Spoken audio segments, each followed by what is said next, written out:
Hello everybody, it is Montana here.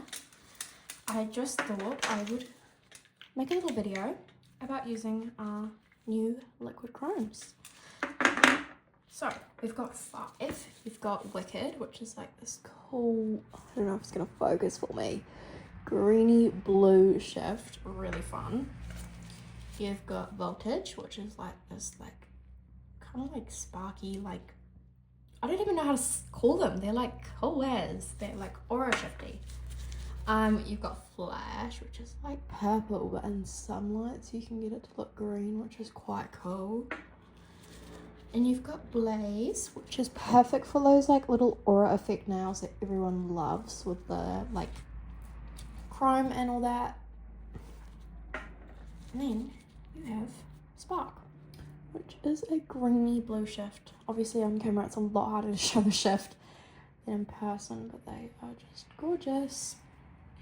So what I've done is I have got a lovely nail here and I have painted a coat of black. You can do any colour your heart desires or whatever your client's feeling.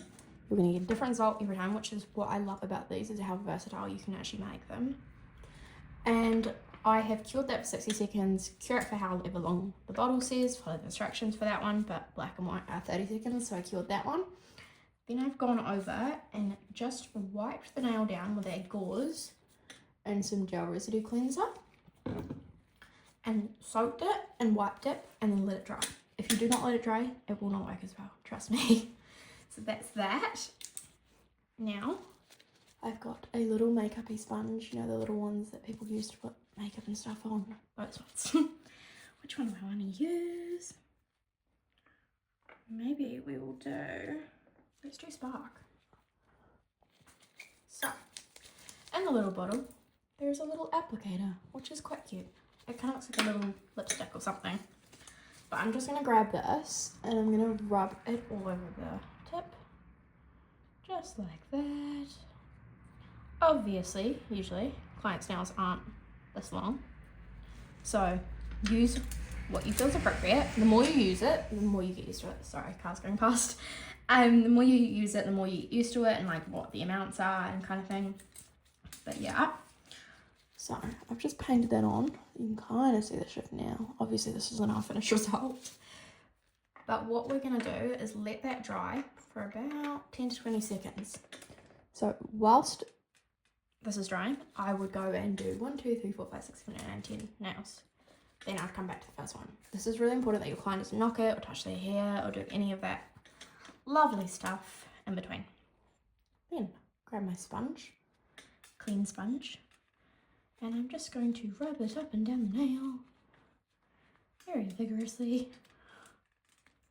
Wow, look at that. If you'll see here, this side's a lot more shiny. And this side, I don't know if it's going to pick up, is a lot more grainy. If you get the grainy bits, you just need to rub a little bit more. Now, if you don't have enough on your sponge, I actually did, so mine's nice and evenly coated, but if it was patchy, you can either put a little bit more on, let it dry, repeat the process, or you can even go straight onto the sponge, put a little bit on the sponge, and then rub it in. Whatever floats your boat. But yeah. If you're having trouble with it being grainy, just keep rubbing, honestly. And then you'll notice it straight away. Look how cool that is, honestly. Love it.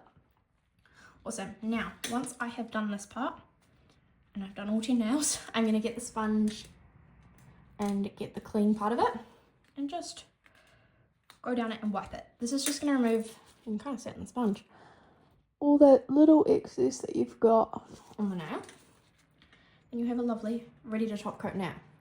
Now, if you have clients that have jobs where they're knocking their hands around and going crazy and doing all the stuff that you shouldn't be doing with nails, what you can do is, I will show you a little troubleshooting hack that I've been doing.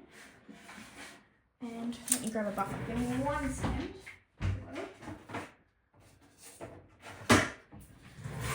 Grab a buffer. This is just a finito. And what you're going to do, obviously this isn't real, but if you had a real hand, you're just going to file that free edge So basically open it back up so that your top coat has something to hold on to. Then you're going to top it. Obviously I've just made dust on the nail, so I'm just going to wipe it. Then you grab your top coat and you're just going to paint the nail.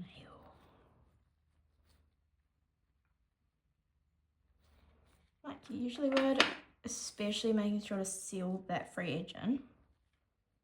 Now, if you want to be extra cautious, go ahead and double top coat. But this is not quite a real hand, so I'm just going to single top coat for you guys. Making sure if you've got any air bubbles or anything, just rub it out. Look how cool that is, honestly. I'm just going to cook it and then I'll come back when she's cooked. So I can show you one hand that I've done. How bloody cool is that? And just imagine all the possibilities. Like I'd love to do this one over a purple, or like a green would be epic. So if you guys make any creations, make sure you tag me and send them to me so I can have a look. Awesome, she's done. Look how stunning. She is gorgeous. Perfect. If you guys have any questions or any queries about this product, let me know. Obviously now you can go through and wipe all the skin if you've got product on the skin. But yeah, I love it. It's a lot less mess free than Crime. But it obviously depends what you're using it for and what effect you're going for. But I just love it. Alright, see ya. Bye.